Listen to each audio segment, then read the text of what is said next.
Hey everybody, it's me, Shine from the Crafters Marketplace, Manila.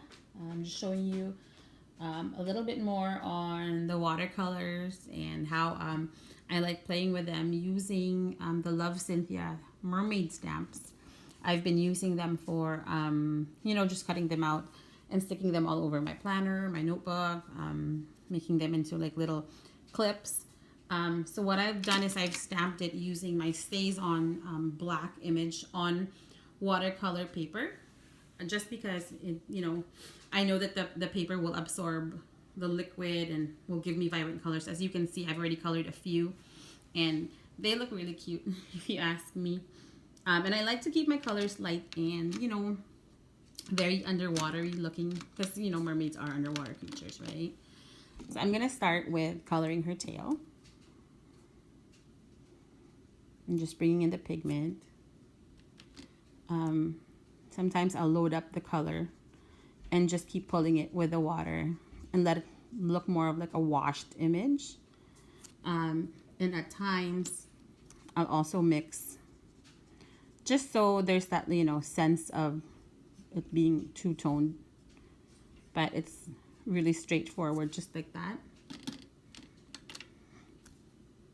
I also sometimes I'll do I'll use my Zig clean color markers, and I'll use those as watercolor base for the girls. They're called, I think they're called, Cynthia likes to call them happy girls. They do look very happy. Like looking at them always makes me like, oh, they're so cute. I think I have about 10 sets of Love Cynthia stamps, only because the girls look, happy and ready to cheer you up. So I'm gonna put just a little bit of purple,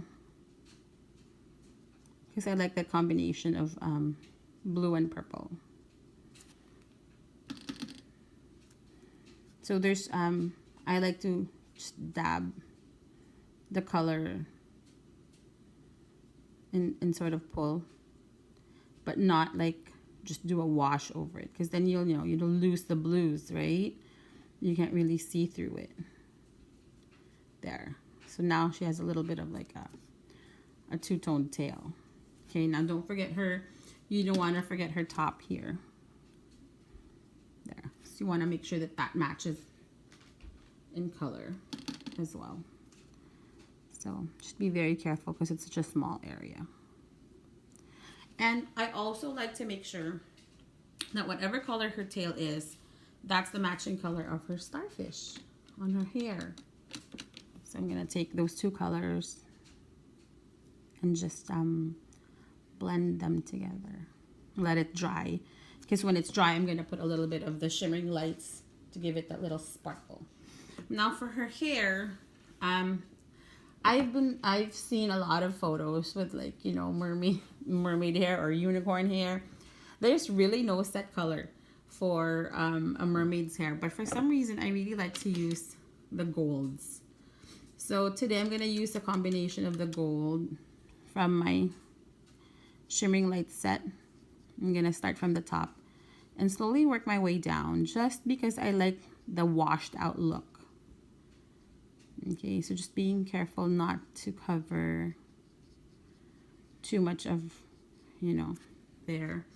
And then I'll take a little darker color and sort of mix that, so she sort of has a little bit of highlights. Right? It's nice to be able to play around with her hair. There you go. So nothing that grabs too much from the color of her tail. But, so I'll put a little bit more this side and start to pull down with the water. There you go. And when you're also coloring the image, you kind of need to imagine what it is, so you don't miss out on like that little, that's still basically hair covering the side of her face, and this part too.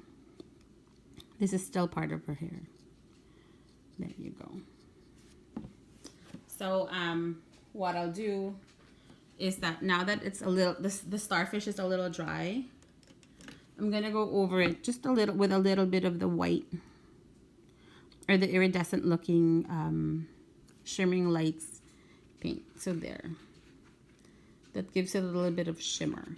right? And maybe put some like on her tail and on her fin. There. So because it's already dry, it doesn't really like blend in the other colors, right?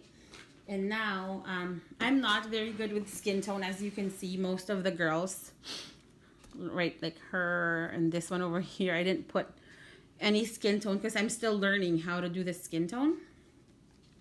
So for now, I'm just gonna leave it as it is and just put a little bit of blush on this girl. Just a little bit, because I don't know yet how to do her skin tone. And yeah, so basically that's how you've got your little mermaid colored.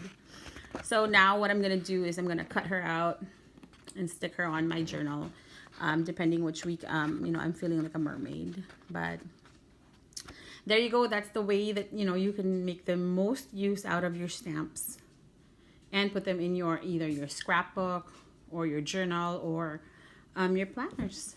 Thanks so much for watching. If you like this video, please hit the subscribe button below, and make sure to check out the other videos that I've posted about watercolor, calligraphy, project life.